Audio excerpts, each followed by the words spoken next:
Gold, trusted gold buyers. మీరు తాకట్టు పెట్టిన బంగారాన్ని విడిపించి ఈ రోజు ఉన్న మార్కెట్ ధరకు కొనబడను.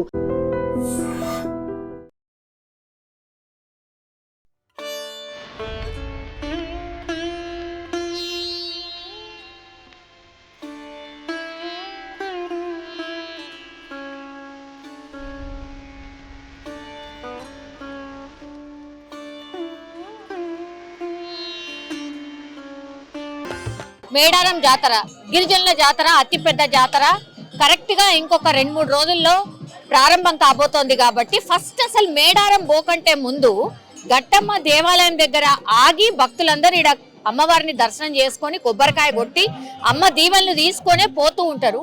అసలు ఈ ఆనవాయితీ ఎందుకుంది ఏంది మాట్లాడడానికి మనతో పాటు గట్టమ్మ దేవస్థానం పూజారి ఉన్నారు. మనతో పాటు పూజారి గారు, ఎందుకు ఇట్లా గట్టమ్మ దేవస్థానంకి వచ్చినాకనే మేడారంకి ఎందుకు పోతారు?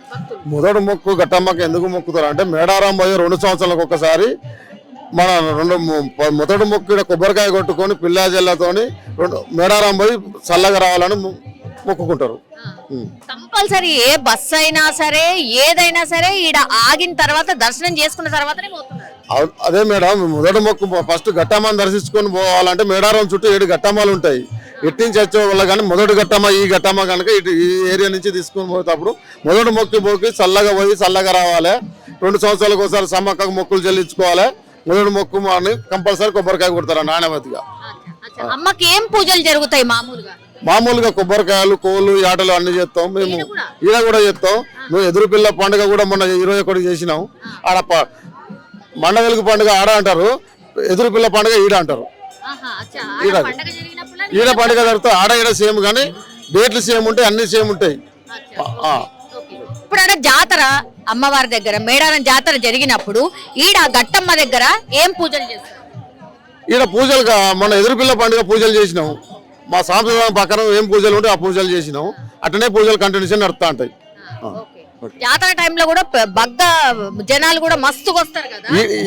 జాతర టైం కూడా ఇక్కడికి దర్శనం చేసుకుంటే అక్కడికి పోరు మేడం. ఈడ కంపల్సరీ మొదటి మొక్కు మొక్కుకొని చల్లగా పోయి చల్లగా రావాలి, ప్రయాణం సాగాలి, మేడారం పోయి మొక్కులు చెల్లించుకొని ఇంటికి చేరాలని పోతారు మేడం. ఇప్పుడు అమ్మవారి గద్దెలు అవన్నీ కూడా పునరుద్ధరించిండ్రు కదా ఈసారి. ఈడ గట్టమ్మ కాడ ఏమైనా చేసిండ్రా? ఈడ ఏం చేయలేదు. ఆ పెద్ద కార్యక్రమం పెట్టుకున్నాం కనుక మినిస్టర్ గారు, కలెక్టర్ గారు దాని తర్వాత చేద్దామన్నారు. అది ప్రాజెక్ట్ అందుతలేదు. దాని తర్వాత దీన్ని కూడా చేద్దామని చెప్పి మాకు మాట ఇచ్చారు. దీనికి కూడా డెవలప్మెంట్ చేద్దామన్నారు. వచ్చే 2 సంవత్సరాలకల్లా దీన్ని కూడా అవుతుంది. అంటే ఆ కార్యక్రమం అయ్యేసరి ఇంకా దగ్గర లాస్ట్కి వచ్చింది. ఆ మూమెంట్ లో అయితే 2 ఒక్కసారి కావు, నెక్స్ట్ సార్ వరకు చేసేస్తామన్నారు మంత్రి గారు మాట. ఎంత మంది దర్శించుకుంటారు మీ అంచనా ప్రకారం? ఇక ఈ వారమే ఉన్నది కదా, వారం ఉన్నది. మేడారంగు పోయే మంది కొన్ని లక్షల మంది దర్శించుకుంటారు. ఆడ 50 లక్షలు అయితే ఇక్కడ 30 లక్షలు దర్శించుకుంటారు. అంటే ఆడ చుట్టుపక్కల నుంచి 4 పక్కల నుంచి వస్తుంది, ఇది ఒక పక్క నుంచి వస్తుంది కనుక ఇక్కడ 30 లక్షలు అయితే ఆడ 50 లక్షలు వస్తుంది. అట్లా ఉంటది.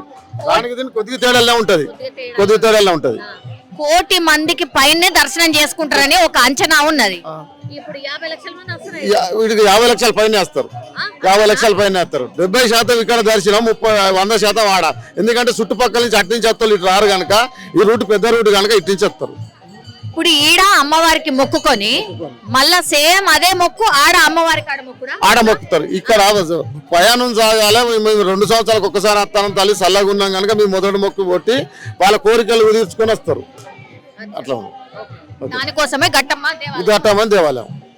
అది మొదటి మొక్కు ఈయనే ఉంటది. గట్టమ్మ దేవస్థానం దగ్గరనే కొబ్బరికాయ కొట్టి అమ్మవారి ఆశీర్వాదం తీసుకున్న తర్వాతనే మళ్ళా ఆడ మేడారంకి పోయి జనరల్లీ మొక్కులు చెల్లించుకుంటారు భక్తులందరూ. అందుకని చాలా మంది ఇక్కడ ఆగిన తర్వాతనే జాతరకు పోతూ ఉంటారు. అది గట్టమ్మ దేవస్థానం యొక్క విశిష్టత. నిజంగా ప్రస్తుతం ఉన్నటువంటి సమాజం దేనికి ప్రయారిటీ ఇస్తుంది? ఆర్థిక సంబంధాల చుట్టూ మాత్రమే తిరుగుతుంది. మళ్ళీ ఎన్నికలంగానే చాలా విరక్తి కలుగుతాం. మంచి అనిపిస్తుంది కదా, లేడీస్ కూడా ఛాలెంజింగ్ జాబ్స్ చేసినప్పుడు చాలా బాగుంటది. ట్రాఫిక్ అసిస్టెంట్స్ గా నియమించిన ట్రాన్స్జెండర్స్ అందరితో సాల్యూట్ చేయించుకుంటున్నారు. ఫుడ్ డెలివరీ ఇవ్వటానికి వెళ్ళినటువంటి డెలివరీ బాయ్ అనిల్ పై కళ్ళ ముందు